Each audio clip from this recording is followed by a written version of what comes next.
लीलाओं को तो मैंने जाना है। मेरी बड़ी माँ ने आपकी लीलाओं को सुनाया है क्या?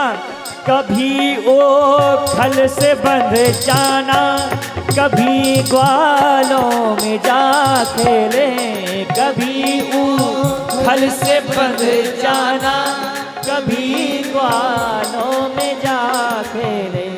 तुम्हारी बाल लीला ने, तुम्हारी बाल लीला ने अजब धोखे में डाला है। तुम्हारी बाल लीला ने अजब धोखे में डाला है। रंगीला है, रसीला है, न गोरा है न काला है। रंगीला है,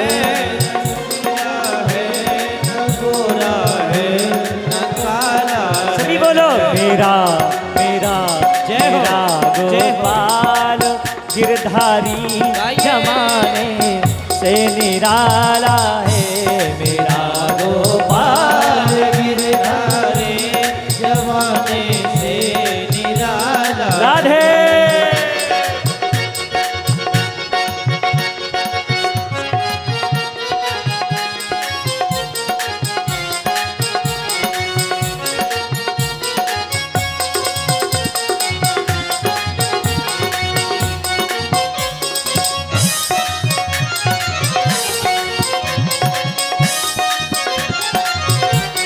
एक बात बताओ, कन्हैया किसके किसके हैं? आप अब भागवत कथा श्रवण कर रहे हैं। अब तो इतना ज्ञान की अमृत बरसेगी कि भगवान सुखदेव और राजा परीक्षित का संवाद होगा पूरी कथा में। और ये समझो कि परीक्षित जी वहां नहीं, हम सब परीक्षित हैं। है कि नहीं है? है ना? इसलिए दोनों हाथों को ऊपर करके जय हो।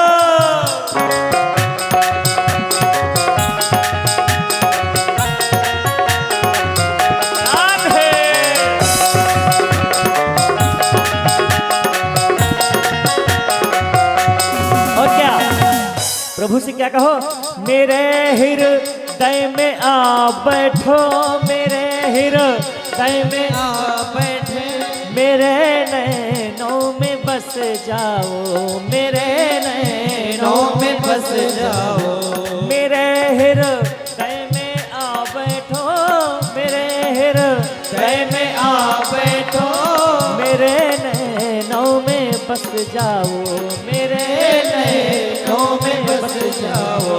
प्रभु मेरा प्यारे,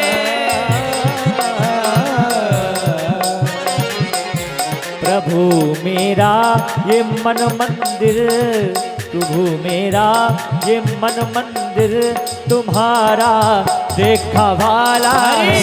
प्रभु मेरा ये मन मंदिर तुम्हारा देखा वाला है। रंगीला है, रसीला है, रंगीला है, रसीला है, न गोरा है न काला है।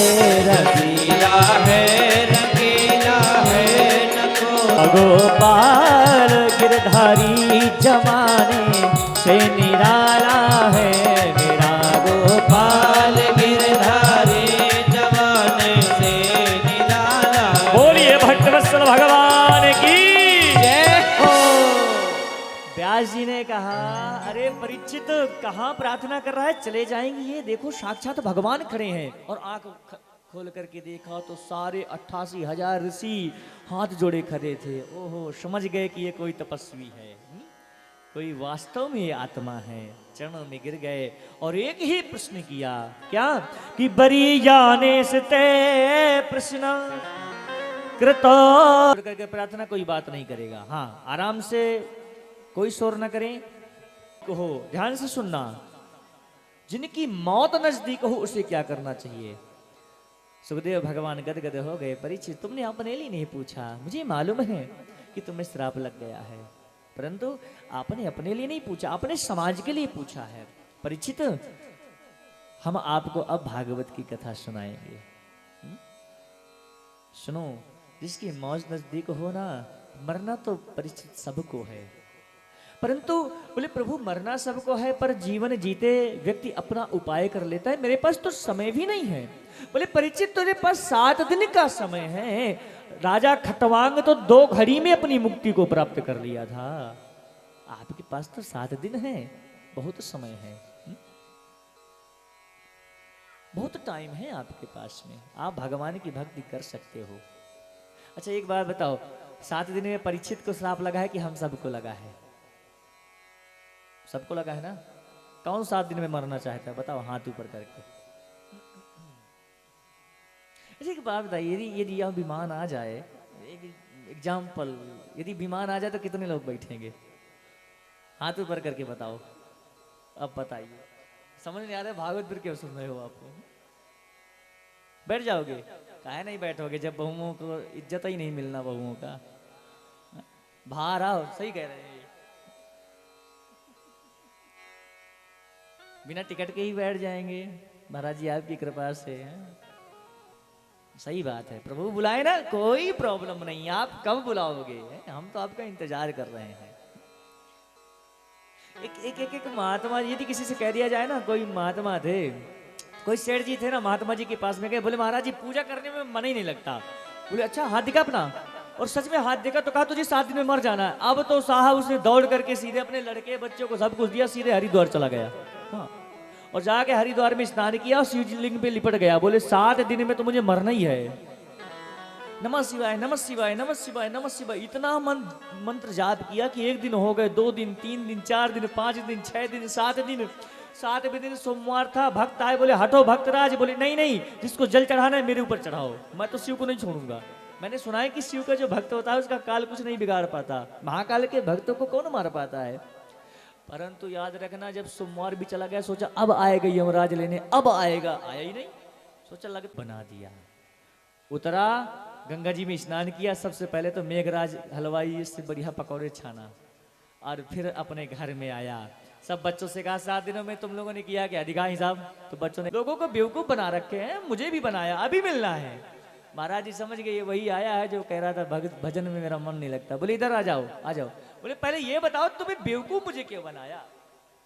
बोले एक बात बता भक्तराज, पूजा करने में मन लगा कि नहीं लगा? अरे बोले मन, इसलिए साहब उन्होंने अपने लिए नहीं पूछा, समाज के लिए पूछा। जिसकी मृत्यु नजदीक हो उसे क्या करना चाहिए? राजन 7 दिन है आपके पास में, आपको 8वां दिन नहीं बना, और वास्तव में 7 दिन हम सबको ही जाना है। सोमवार को जाए या मंगलवार को या बुधवार को या वीरवार को, शुक्रवार या शनिवार या रविवार, 8वां दिन नहीं है साहब, 7 दिन ही है हमारे लिए। कहा राजन, परंतु भक्ति प्राप्त करने के लिए भगवान की हमें अपने आप में तेषाम प्रभुत्व निधनम पश्चानापरि पश्यति, आपको पूरे संसार को एकमय देखना पड़ेगा। श्रोतव्य कीर्तितव्यश्च स्मरतव्यश्च मां भयम, आपको सुनना पड़ेगा, कीर्तन करना पड़ेगा और स्मरण करना पड़ेगा इन 7 दिनों में भागवत की कथा। और याद रखना, ये इतना कर लिया ना तो जन्म लाभ परम पुरुषाम अंते नारायण स्मृति, आप अंत में 7वें दिन तो नारायण की भक्ति को प्राप्त करोगे। राजन भगवान की भक्ति 2 प्रकार से की जा सकती है, एक तो सूक्ष्म ध्यान है, एक महाराज स्थूल ध्यान है। सूक्ष्म ध्यान में भगवान की आकार बना करके हम पूजा कर सकते हैं। जो मंदिर में भगवान का ये जो अर्चा विग्रह है ना, उसका हम ध्यान करते हैं। परंतु स्थूल ध्यान में भगवान का कोई रूप नहीं होता। क्या होता है? बोले सुनो, भगवान की भक्ति करने के लिए, स्थूल ध्यान के लिए हमें पहले अपना आसन जीतना पड़ेगा, अपने इंद्रियों को जीतना पड़ेगा, अपने श्वास को जीतना पड़ेगा, अपने संग को जीतना पड़ेगा, तब भगवान के स्थूल ध्यान का हम समझ सकते हैं। और स्थूल ध्यान में क्या होता है कि पूरा जो भी हम देख रहे हैं ना भगवान का ही है। क्या है कि पाताल में तस्य हि पाद मूलम पठन्ति पाणिर प्रपदे रसातलम महातलम विश्वसजोत गुल्फौ तलातलम वै पुरुषस्य जंगे। राजन ये जो पाताल है ना, ये भगवान का पैर वो पाताल है। जो तलवा है ना वो और रसातल है, उससे भी नीचे है। ये जो पेड़ पौधे हैं ना वो भगवान के रोमे हैं। ये जो नदियां हैं ना वो भगवान का क्या है? नसों में जो क्या दौड़ता है? ब्लड, रक्त है। ये जो वायु है ना, वो भगवान का श्वास है। और ये जो आकाश है ना, भगवान का सिर मुकुट है। एक तो ऐसा ध्यान होता है, भगवान का स्थूल ध्यान, और भगवान का एक सूक्ष्म ध्यान होता है। ऐसी चर्चा करी। और सुनो, भगवान की स्थूल सूक्ष्म ध्यान की चर्चा करने से पहले हम अपने भावों को अपने कर्ण के द्वारा भगवान की कथा हाथ के द्वारा, मैंने प्रारंभ में ही आपको बताया कि हाथों के द्वारा भगवान की सेवा करना। और जो इन आंखों से भगवान को नहीं दिखता ना, उनकी आंख नेत्र नहीं होते और मोर पंख के समान होते हैं।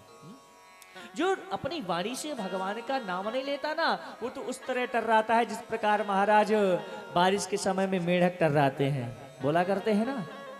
ये वाणी हमारी इसलिए है। और ऐसी जब बात करी ना, और वही बात हमारे एक प्रसंग आता है मैत्रेय जी का और विदुर जी का। कहते हैं जब भगवान का स्वधाम गमन हो रहा था परीक्षित, तब आपके विदुर जी, मैत्रेय जी भगवान के पास में थे। भगवान ने कहा मैंने सब कुछ सबसे लिया, परंतु उसके बदले में सबको दिया। एक विदुर मेरा भक्त है जिसको मैंने कुछ नहीं दिया। जब मैं हस्तिनापुर शांति दूत बन करके गया था ना, तो विदुर ने मेरा बहुत स्वागत किया था। अरे काहे का स्वागत है? आपने सुना होगा ना कि विदुर जी की विदुरानी थी ना, वो क्या खिला रही थी? छिलके खिला रही थी और गुदा नीचे फेंक रही थी, है ना।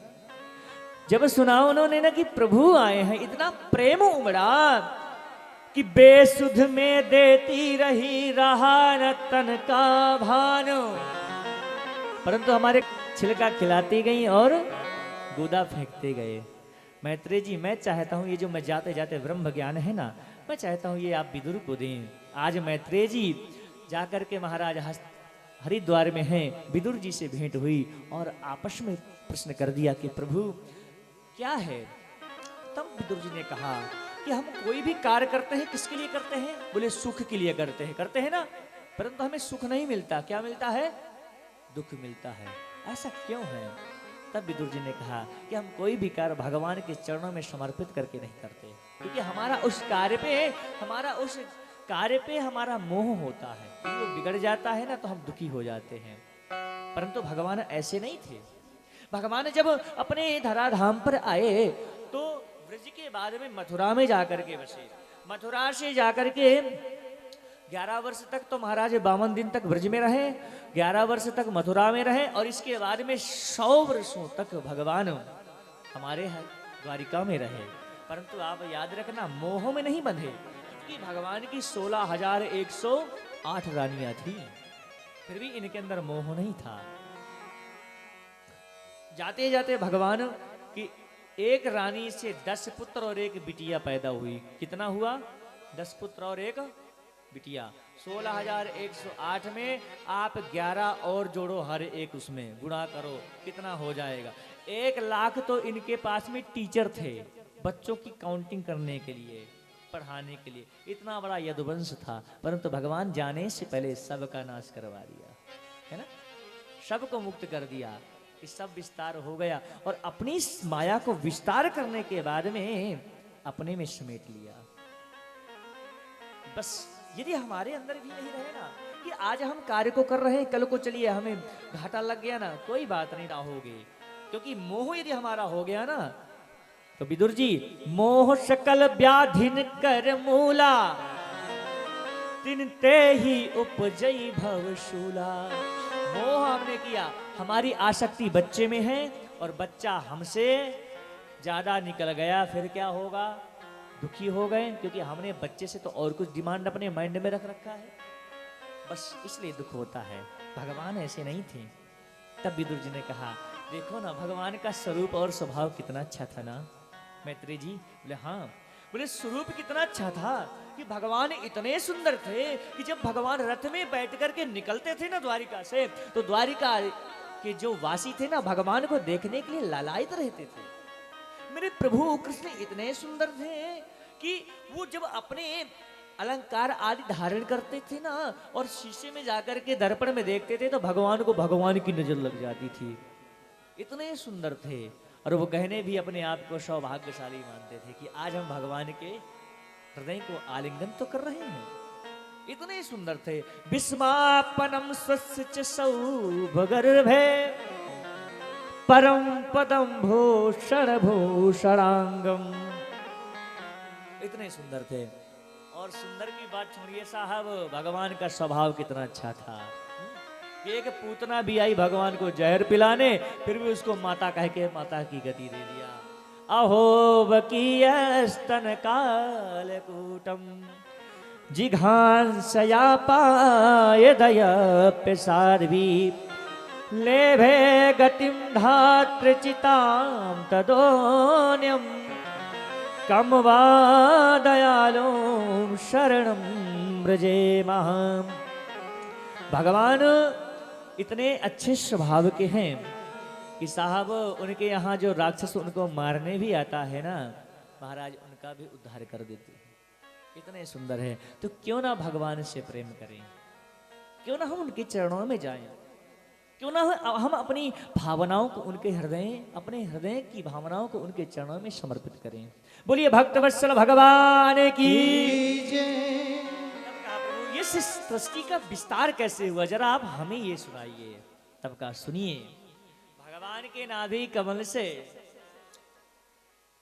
मार्कंडेय जी वर्णन करते हैं कि मैंने देखा है जब सृष्टि का प्रलय हुआ तब कहते हैं सारा ब्रह्मा जी के उदर में और ब्रह्मा जी कमल पे और कमल भगवान के नाभि में समाविष्ट हो गया। और भगवान अंगुष्ठ मात्र का रूप लेकर के बट वृक्ष के पत्ते में लेट करके और पूरे प्रलय में महाराज तैर रहे थे। उस दृश्य को मार्कंडेय जी ने देखा। अब आप कहोगे कि मार्कंडेय जी कैसे सब समाविष्ट हो गए, पर मार्कंडेय जी क्यों नहीं हुए? मार्कंडेय जी शिव के स्वरूप हो गए थे। मार्कंडेय जी ने अपने धर्म को बचाया। मार्कंडेय जी ने आपत्ति के समय में शिव के दरवाजे पहुंच गए, और जो शिव का ध्यान करता है वो अमर हो जाता है। 5 वर्ष के मार्कंडेय जी थे, और कहते हैं कि जब यमराज लेने आया, 5 वर्ष जब समाप्त हुआ, और 5 वर्ष का बालक कितना होता है, छोटा होता है, और जब यमराज लेने आया तो मारे डर के वो दौड़ करके जाके शिव मंदिर में प्रवेश हुए और जाके शिवलिंग पे लिपट गए। और जैसे यमराज प्रविष्ट हुआ ना, तो वैसे महादेव प्रकट हो गए। क्या बात है काल। बोले भगवान इसकी आयु समाप्त है। बोले आयु समाप्त थी, पर अब ये कहाँ है? ये मेरी शरण में है। ये 5 वर्ष का था, अब ये मैं इसे अमर बनाता हूँ। तो जैसे भगवान शिव प्रकट हुए ना, तो सारे जितने भी साधु संत महात्मा थे, तो तपस्वी वो भी प्रकट हो गए। सारी दृश्य को देख रहे थे कि क्या हो रहा है। और जैसे महाराज मार्कंडेय को भगवान शिव ने पकड़ा और यमराज को बाहर कर दिया, तब महात्माओं ने गाया कि महाकाल के भक्त को मार न सकता कालो, द्वार खड़े यमराज को शिव देते हैं ताल। जो महाकाल की शरण में आ जाता है उसका काल कुछ नहीं बिगाड़ सकता। भगवान शिव ने कहा तू लय में आए तो एक से अनेक होना चाहा। तब से सैया में भगवान हृदय से विदीर्ण होकर के लक्ष्मी जी आई। अब महाराज नाभि से कमल निकला, कमल से ब्रह्मा की उत्पत्ति हुई। भगवान ने कहा सृष्टि का विस्तार करो। ब्रह्मा जी के बारे में भ्रगुटे का भेदन करके भगवान रुद्र पधारे। बोले रुद्र भगवान की। भगवान शंकर से कहा कि जाओ सृष्टि का विस्तार करो। तो भगवान ने कहा ठीक है। अब भगवान शंकर ने अब सृष्टि का विस्तार करना था, मानवों को बनाना था, देवताओं को बनाना था। उनको ये तो पता नहीं था कि कितने हाथ लगाने हैं। किसी किसी के तो एक हाथ नहीं, किसी किसी के 10-10 हाथ लगा दिया। किसी के सराय नहीं, किसी के 10 सराय सर लगा दिया। किसी के एक पैर नहीं, किसी के पैर पैर लगा दिया। ब्रह्मा जी ने जाकर के देखा, देखूं तो मैं अपने पुत्र को इसने क्या किया। देखकर जैसे देखा तो शंकर जी ने कहा उन भूत प्रेतों से तुम्हारे दादाजी आए हैं, प्रणाम करो। तो जा करके दादाजी को प्रणाम न करके दाढ़ी पकड़ के जूझने लगे। ब्रह्मा जी ने कहा खबरदार अब सृष्टि मत बढ़ाना, यहीं रहो भजन करो। शंकर जी ने कहा जैसे प्रभु आपकी इच्छा, हम तो भजन के लिए आए थे, पर आपने कहा सृष्टि में विस्तार कर दो, हम सृष्टि का विस्तार करने लगे। अब तो महाराज ब्रह्मा जी के 10 मानस पुत्र हुए और छाया से करदम जी प्रकट हुए। करदम जी से कहा कि करदम तुम बहुत प्रिय लगते हो, हमारे साथ में सृष्टि का विस्तार करो ना विवाह करके। बोले नहीं नहीं, मैं भगवान का भजन करूंगा। धन्य है हमारे परंपरा, सनातन परंपरा हमारे देश की, कि बच्चा आते ही कहता था कि नहीं नहीं, मैं सबसे पहले भगवान का भजन करूंगा, मैं सबसे पहले तपस्या करूंगा, इसके बाद में मैं गृहस्थ जीवन को अपनाऊंगा। करदम जी गंगा सागर पहुंचे और वहां जाकर के उन्होंने समुद्र के अंदर बैठ करके साधना किया। और याद रखना, इतनी घोर साधना किया, इतनी घोर साधना किया कि भगवान प्रसन्न हो गए। और भगवान आने ही वाले थे कि उन्होंने एक मछली को, जोड़े को देखा प्रेम करते हुए। मन के अंदर विचार आ गया, देखो कि काश ऐसी पत्नी हो। भगवान प्रकट हो गए, बोले तथास्तु। भगवान भी इंतजार में थे कि ये कुछ मांगे मैं दूं इसको। और भगवान ने कहा ठीक है तथास्तु करदम जी, अब ज्यादा संतई न दिखाना, क्योंकि अब सुबह आपके आश्रम में एक राजकुमारी आएगी, आप सीधे से विवाह कर लेना। बोले जैसे प्रभु आपकी आज्ञा। करदम जी ने कहा प्रभु मैं विवाह तो करूंगा, पर आपसे एक प्रार्थना है। बोले क्या है? बोले मैं चाहता हूं आज आप मेरे घर में पुत्र बन करके पधारे। बोले जैसी आज्ञा। बोले भक्त वत्सल भगवान की। वास्तव में घर की गृहस्थी हमारी कितनी सुंदर है ना, कि हमारे घर में या तो भक्त पधारे या तो भगवान पधारे। हमारे देश की माता आप लोग कर सकती हैं ऐसा, पर हम करते नहीं हैं, फिर रोते रहते हैं, है ना। फिर पंडित मानता है, ये करता है, वो करता है। यदि माता चाहे तो अपने गर्भ में या तो भक्तों को प्रकट कर सकती है या तो भगवान को कर सकती है। आपने छत्रपति शिवाजी की कथा सुनी होगी। उनकी माँ जीजाबाई थी, और महाराज आक्रांताओं का जो लुटेरों का साम्राज्य था, तब जीजाबाई जाकर के समर्थ गुरु रामदास के चरणों में प्रणाम किया। बोले आप जैसे महात्मा होते हुए हमारे देश का ये हाल, हमारे देश की ये स्थिति, आप कुछ करो ना। रामदास जी ने कहा कि मैं कुछ नहीं। विवेकानंद जी के गुरु, उन्होंने कहा कि मैं कुछ नहीं कर सकता। फिर देवी तुम कर सकती हो, क्योंकि तुम्हारे गर्भ में भविष्य छिपा हुआ है। क्या करना पड़े, मैं इस देश को बचाने के लिए यदि मैं अपने प्राण भी दे दूं, बलिदान कर दूं, तब भी मैं करूंगी। बोले प्राण नहीं देना, अपने गर्भ को संजो करके रखना है, क्योंकि ये घड़ा मिट्टी का है, इसको बनाना है। चित्रकूट गए, गोदावरी के तट पर जब महाराज महात्माओं की अस्थियों को देखा, तब धनुष में हाथ में लेकर के कहा कि मैं आज के बाद इस धरा पर आ गया हूं चित्रकूट पर, अब आज के बाद कोई राक्षस महात्माओं का वध नहीं करेगा। निश्चरहीन करऊं मही भुज उठाय प्रण कीन, सकल मुनिन के आश्रम जाहि जाहि सुख दीन। मैं अब दशरथ पुत्र राम प्रतिज्ञा लेता हूं कि आज के बाद इस वन से किसी महात्मा का वध नहीं होगा, मैं निश्चरों को भूमि से विहीन कर दूंगा। और कहते हैं जीजाबाई जब इस दोहे को पढ़ती थी ना, तो बहुत रोती थी कि काश ये ऐसा पुत्र मेरा होगा कि नहीं होगा। जो जो जो यहाँ के सनातन धर्मों को जो खंडन किया जा रहा है, क्या उसका उद्धार करेगा कि नहीं करेगा। और अंत तो गत्वा छत्रपति शिवाजी महाराज आए। माँ कर सकती है, जब उसे कुछ नहीं करना, 9 महीने ही उसे तपस्या करना है, या तो भक्त को प्रकट कर देगी या तो भगवान को कर देगी। पर तो हम लोग क्या करते हैं, सबसे पहले कहते हैं यदि हमारी माताएं बहनें गर्भवती हो जाती हैं ना, तो घर से बाहर नहीं निकलना चाहिए, खान पान में बहुत सुंदर करना चाहिए। तीखा खाओगे तो वैसे ही तीखा लड़का आएगा। हाँ, उठ पटांग का चाट पकौड़े दुनियादारी क्या क्या होता है, आउमीन चाउमीन अर्गर बर्गर खाओगे तो वैसे ही खबरी 2-3 महीने हो जाती तो सबसे पहले मम्मी को बताती हैं, और मम्मी कहती बिटिया तू एक बार आ ही जा, कुछ हो चाहे ना तू आ जा। और यदि घर वाले उसको कहते हैं अभी नहीं जाना, तो बस हो गया, काम खत्म है, लड़ाई तो पक्का है। यहाँ तक कहानी हो जाती है, तू बस 5 महीने रुक जा, 6वें महीने जैसे डिलीवरी हुई तुझे सीधे डिवोर्स दूंगी, बस ज्यादा नहीं। तलाक फिर तलाश, तलाश फिर तलाक। अरे जब तुझे तलाशना ही था तो तलाक क्यों दे रहे हो फिर? हम लोग तो महात्मा है महाराज जी, हमारे बहुत सारे ऐसे थे, बोले महाराज जी कुछ भी, हाँ अक्सर तो आते ही दिखवाने, हाँ कि महाराज जी आप तो जानते हैं ज्योतिष में बहुत जबरदस्त, आप तो बताओ। हम तो पहले तो शादी में ढंग से रहेंगे नहीं, अब फिर क्या कह देंगे, तलाक ले लेंगे, फिर कहेंगे महाराज जी कोई बात नहीं, 1-2 बच्चे भी होंगे ना तब भी चलेगा। जब तुझे कब्र ही करना था तो अपने वाली को ही कब्र करके रखता, कंप्रोमाइज कुछ तो करता तू।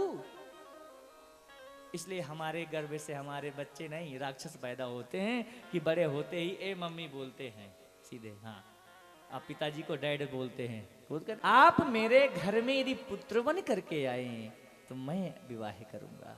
भगवान ने कहा मैं जरूर आऊंगा आपके यहाँ। और आज ऐसा समय आया कि प्रातःकाल का समय हुआ और ब्रह्मा जी ने जो उनके पुत्र थे ना, मनु जी और शत्रुपा जी, उनके 3 पुत्रियां और 2 पुत्र हुए थे, देवहूति, प्रसूति और अकुति और उत्तानपाद और प्रियव्रत। कहा जाओ देवहूति को लेकर के जाओ, करदम जी के साथ विवाह कर दो। करदम जी के साथ विवाह हुआ। विवाह होने के बाद में और जैसे महाराज इतना सौंदर्य था देवहूति जी के अंदर, जो साक्षात संतनी थी, वो लक्ष्मी के स्वरूप ही थी वो। और करदम जी ने जब देखा उन्हें और प्रथम मिलन रात्र मंडप पर जैसे महाराज सज करके देवहूति आई और करदम जी ने देवहूति को देखा, साहब समाधि लग गई। एक भोग होता है जो योग की तरफ ले जाता है, एक सौंदर्य इतना होता है जो भगवान की भक्ति के लिए खींच ले जाता है। करदम जी ने जब देवहूति माता को देखा तो करदम जी के मन में ऐसा विचार आया, यदि बिंदु इतना सुंदर है तो सिंधु कितना सुंदर ना होगा, मैं पहले उसे पकड़ लूं। और समाधि लगी साहब। 1 दिन हुआ, 2 दिन हुआ, 10,000 वर्षों तक समाधि लगी रह गई। अब तो इन्होंने अपने गहने उतारे, पति की सेवा में लग गए। शायद आज जागृत होंगे, आज समाधि टूटेगी। आज 10,000 वर्षों के बाद में देवहूति माता का जो यौवन शरीर था पूरा बुढ़ापे में आ गया। अब तो सूख गई, त्रिसंगनी हो गई, त्रिसभंगनी हो गई। और आज जब समाधि टूटी तब करदम जी कह रहे देवी तुम कौन हो? शादी हुई थी, अब कह रहे हैं तुम कौन हो? बोले प्रभु आप याद करो 10,000 वर्षों के पहले तुम्हारा हमारा विवाह हुआ था। बोले दिमाग खराब है, हमारा विवाह है? हम विवाह के लायक कहाँ हैं? बोले आप थे, याद तो